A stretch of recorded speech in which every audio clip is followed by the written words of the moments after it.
Welcome to The Explainer. All right, today we are diving into a really bold prediction, one that says Bitcoin could, one day, be worth $10 million a coin. And we're going to deconstruct the argument that it's not just a currency, but maybe the very foundation for a whole new global financial system. So let's just start with a question that kind of frames this whole discussion, and it spins out of a thesis from Michael Saylor. What if all you needed to own was just zero point 0.1 Bitcoin? I mean, it might not sound like a huge amount today, but the argument is that this tiny fraction could be a completely life-changing position in the future.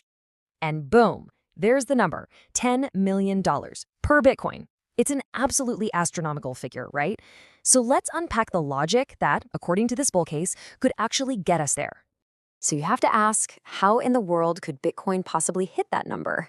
Well, according to this view, it's not about speculation or hype. It's about a massive fundamental shift where the value is driven by the entire productive output of nations and companies, all building on top of a new global standard. Okay, so let's dig into the bedrock of this whole argument. It all starts with really redefining what Bitcoin actually is. It's not just money, it's a totally new kind of property. The whole story starts with Satoshi Nakamoto's original vision, which was to create an asset that could exist completely separate from any bank, any corporation, or any government. A form of property that you can truly own yourself, without needing anyone's permission. And this was the first, revolutionary idea. An asset that doesn't have an issuer. That means there's no central party, no CEO, no board controlling its creation. It's more like a natural resource you discover in the digital world than a stock that a company just prints up. Now, here's the second piece of the puzzle, and this is crucial. Think about it. You can always find more gold. You can always drill for more oil if the price is right. But Bitcoin's supply? It's mathematically sealed shut at 21 million units, forever. This creates true, absolute scarcity in a way we've never seen before. So when you put them side by side, the difference is just stark. Right? Traditional assets are tied to a place, to a country's politics. They can be inflated away or seized.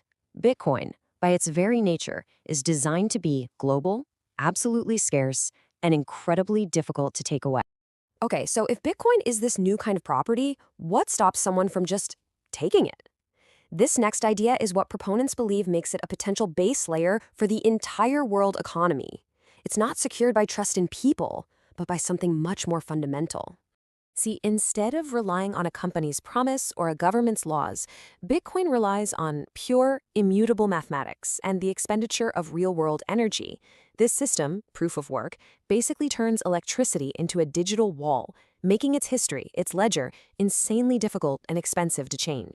And as Michael Saylor puts it, this security model makes it the most robust, most powerful, hardest to tamper with, least fragile way to establish a digital asset.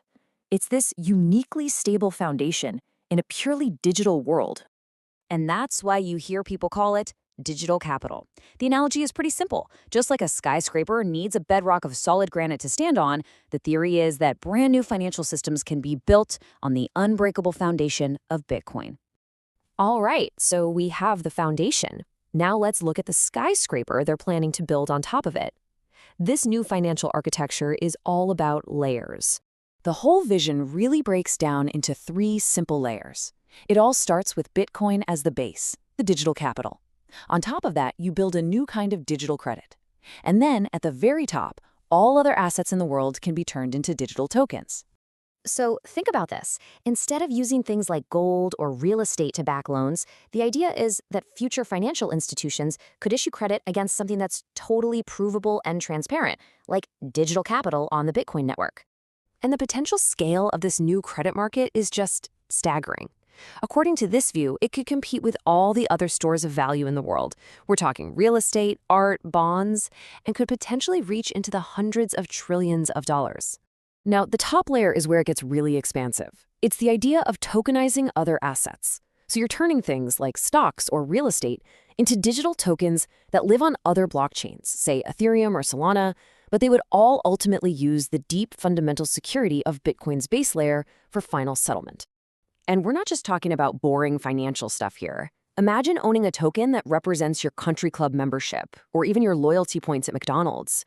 All of these things could become programmable assets that you could trade in an instant.